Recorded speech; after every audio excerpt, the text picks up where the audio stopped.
Good afternoon, everyone. My name is DM Rawlings, the 10-Minute DM. I am an experienced Forge in the Dark GM, and I'm here to offer some advice 10 minutes at a time. So, a while ago I talked about cosmic horror, what it is, and how it should make us feel.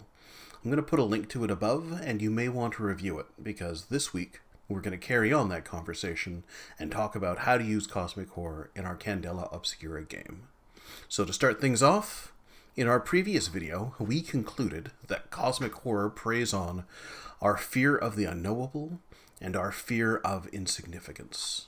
So what does it mean to be unknowable? I went to Merriam-Webster, and they defined it as that which is incapable of being known, unable to be determined or understood, especially lying beyond the limits of what human experience or understanding.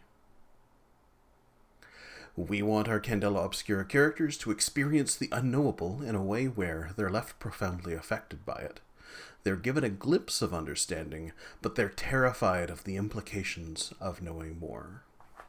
So what about insignificance, then? Once again, we return to Merriam-Webster, and they say insignificance is not significant, such as A, lacking in meaning or import, B, small in size, quantity, or number, C, not worth considering, unimportant, or D, lacking weight, position, or influence, contemptible. All of this contributes to making your characters feel trivial and unseen. So let's move on now to framing phenomenon and the supernatural in Candela Obscura. Now that we know what our goals are, how do we prepare sessions to accomplish this?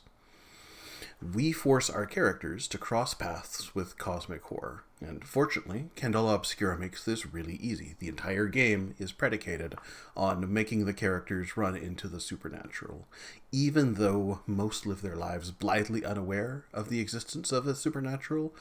Candela Obscura does this on a regular basis.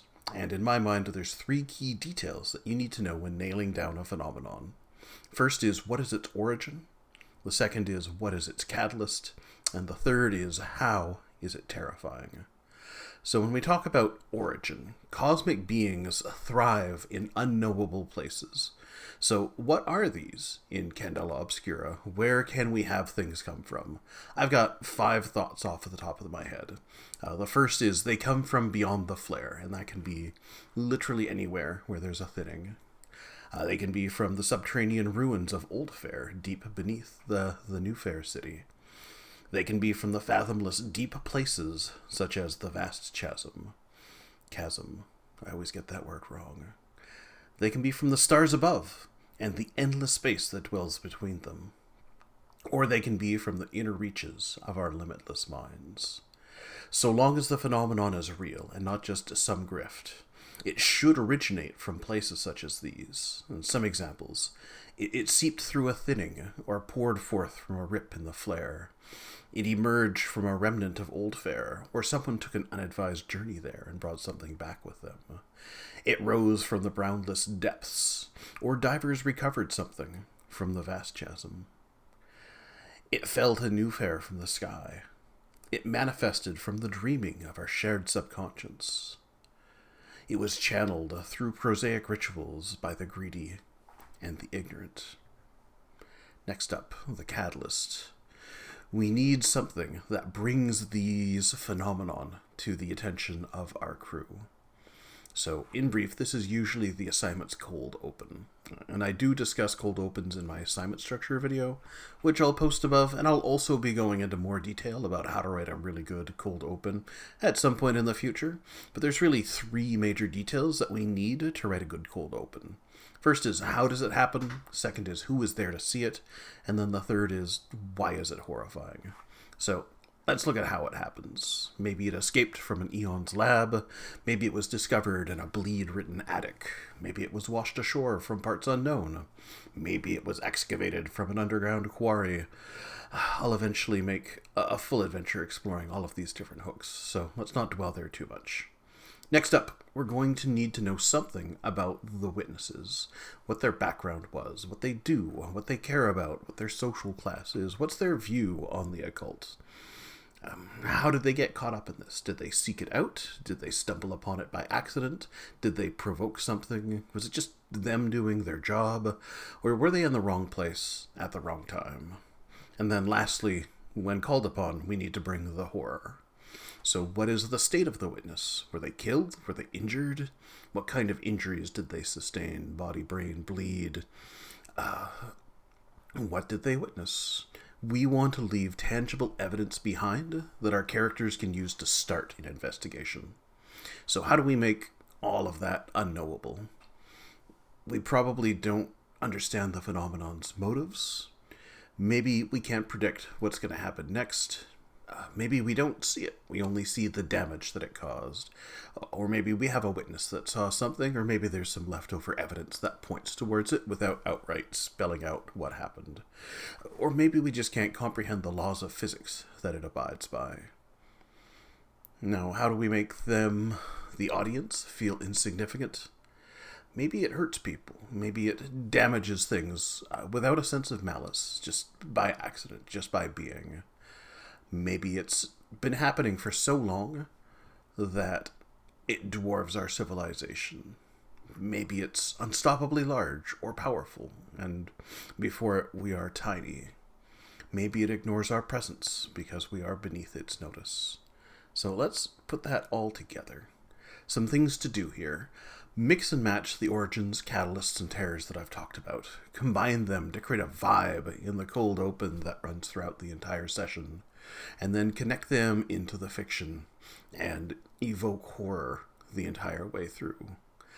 Definitely punch up the language. How we describe the action evokes an emotional response from our audience.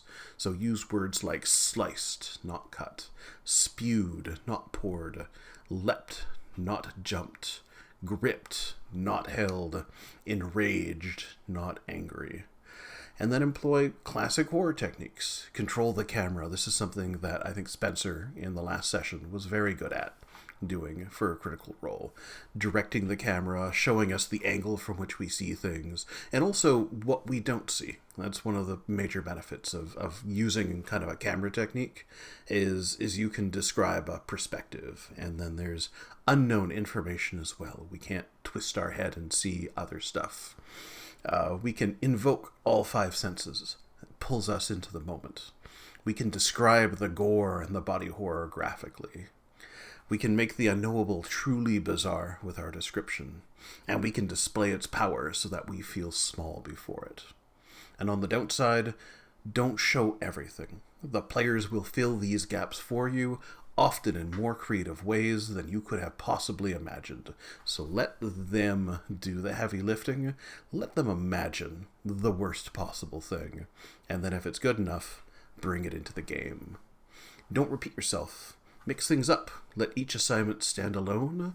Make them feel a little bit different by the locations that you're going to and the characters that you're bringing in. Vary the different social classes and professions and things.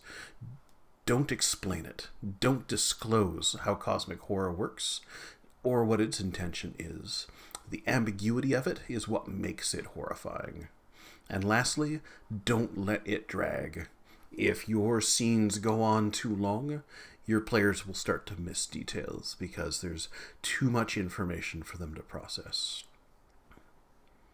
Lastly here, I thought I'd give an example. So here's an approach for how we can take a session. Ezra is a longshoreman at the docks. They'd picked up an extra shift because of a small gambler's debt that they had.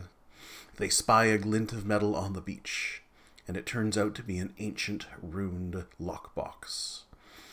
They think it's valuable. Ezra lifts the clasp and is bathed in an otherworldly green light.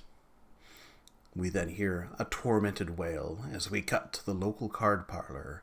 A man's flesh is fused into the poker table, one hand straining in agony, the other clutching his rotting viscera.